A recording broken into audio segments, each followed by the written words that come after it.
Bagaimana cara membuat bakso yang enak? Enak ini agak-agak ambigu karena enak itu bisa dari teksturnya yang kenyal, yang keras, atau dari rasanya yang memang sedap. Hari ini kita akan khusus membahas tentang masalah rasa dalam bakso dan bagaimana cara membuat bakso yang sedap. Pada umumnya untuk menghasilkan bakso yang enak itu ada dua kriteria. Yang pertama yang kenyalnya yang dapat, entah itu kenyal biasa atau kenyal keras. Yang kedua memang rasanya yang sedap. Nah, kalau masalah tekstur yang kenyal, yang keras sudah sering saya bahas, Anda bisa cek di materi-materi yang sebelumnya. Hari ini kita akan membahas tentang masalah sedap, bagaimana triknya untuk membuat bakso yang sedap. Sebelum kita masuk ke triknya, kita bahas dulu nih bagian yang membosankannya, yaitu bagian teorinya. Ada satu hal yang ingin saya bagikan hari ini tentang teori, yaitu tentang rasa sedap itu sebenarnya didapat dari mana sih?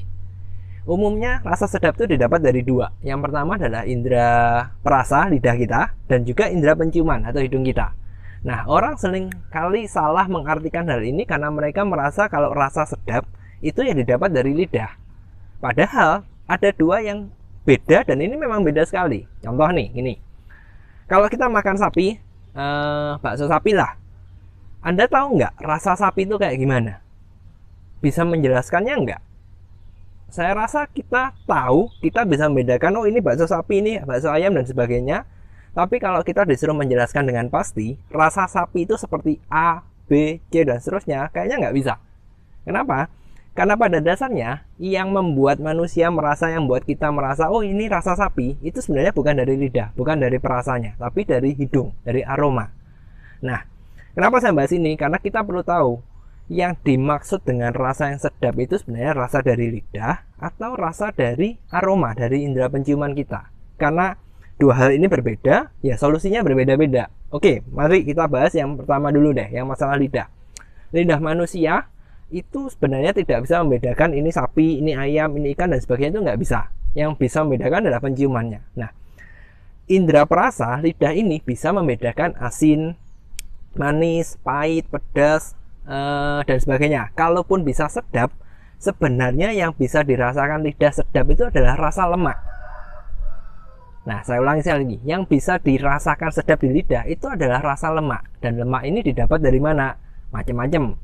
Minyak bisa, mentega bisa, margarin bisa, kulit bisa, atau bagian lemak sendiri. Nah, daging sendiri kan pada umumnya ada dagingnya, ada lemaknya kan, yang memberikan rasa lezat di lidah ya, itu adalah daging. Nah, kalau pertanyaan kita sekarang adalah bagaimana menghasilkan bakso yang sedap secara lidah, hal yang perlu kita lakukan apa? Tentu memberikan lemak ini. Gampangnya ini, saya pernah punya pengalaman itu trial, bukan bakso sih, sosis di salah satu pabrik nasional di Indonesia.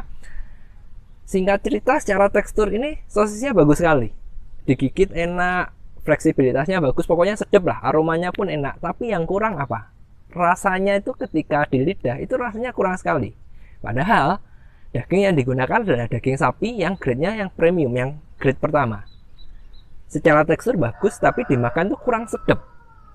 Kenapa kurang sedap? Jawabannya gini, karena teksturnya sapinya tadi itu lemaknya tuh sedikit sekali, mayoritas adalah daging. Nah, dari pengalaman ini sama dengan di bakso. Kalau kita bikin bakso yang bagus nih, kenyalnya oke, kerasnya oke, pakai daging yang premium, secara rasa gimana? Biasanya kalau kenyal aja bagus tapi dagingnya terlalu banyak, itu rasa lezatnya kurang. Dan untuk mengatasi ini kita perlu menambahkan lemak.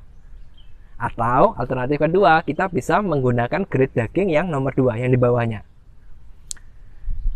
Mendapatkan rasa lezatnya gampang, bisa seperti itu, menambahkan lemak atau menggunakan grade yang di bawahnya. Tapi ada efek sampingnya nggak? Jawabannya ada.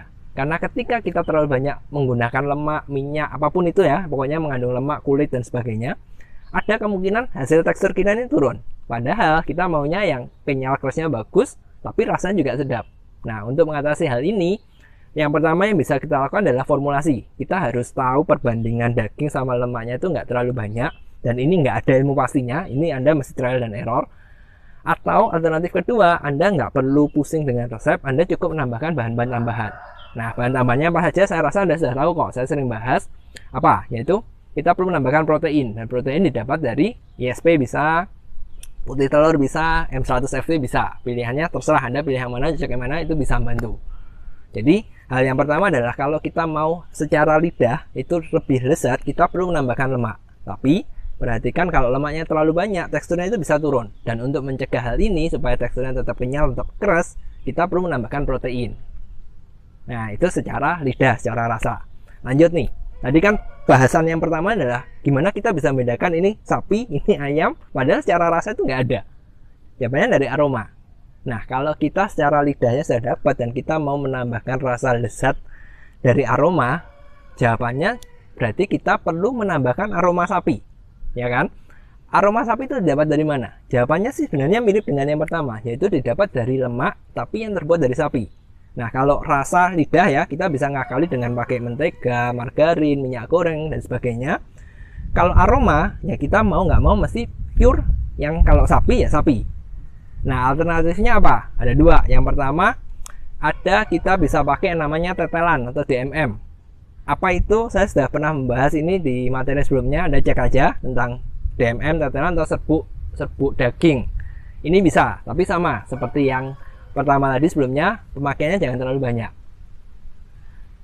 Kedua, kalau kita nggak mau pakai ini, tetelan, DMM, atau kita susah carinya, kita bisa pakai ekstrak sapi, kaldu sapi yang murni. Dan itu bisa Anda dapatkan dari beef broth. Pertanyaannya yang muncul selanjutnya adalah, gimana kalau kita pakai kaldu sapi yang banyak beredar di pasar dalam bentuk sasetan itu?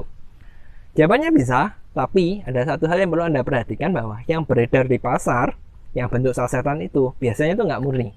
Dalam arti gini, kalau Anda mau rasanya kuat, bisa pakai itu nggak? Bisa, tapi Anda harus pakainya banyak. Dan masalahnya, kalau Anda pakainya terlalu banyak, kemungkinan rasanya bisa jadi asin sekali atau apa ya, jadi berubah lah secara rasa. Kenapa? Karena di sana mereka tidak hanya memberikan ekstrak sapi, tapi juga sudah dicampur bumbu yang lain. Ada MSG-nya, ada garamnya, ada gula, dan sebagainya. Jadi, kalau nggak bisa pakai daging tetelan, DMM, dan sebagainya, Anda mau ekstrak sapi, pastikan Anda beli ekstrak sapi yang paling murni. Dan itu bisa Anda dapatkan salah satunya dari beef broth. Oke? Nah, hari ini pembahasannya pendek tentang itu aja, tentang rasa, memberikan rasa yang sedap, yang lezat gimana. Dan jika Anda masih bingung, seperti kalau kebablasan gimana, resepnya yang pas gimana, ya Anda kontak kami aja lah. Anda bisa chat, Anda leave comment, nanti kami akan berusaha membantu. Oke, sampai sini dulu. Jika Anda menyukai tips trik seperti ini, jangan lupa cek terus channel HM Prasaja, karena di sini kami akan membagikan berbagai macam tips trik materi yang fungsinya bisa membantu Anda menghasilkan bakso yang lebih enak, lebih kenyal, dan juga lebih sedap. Oke, sampai jumpa di materi yang selanjutnya.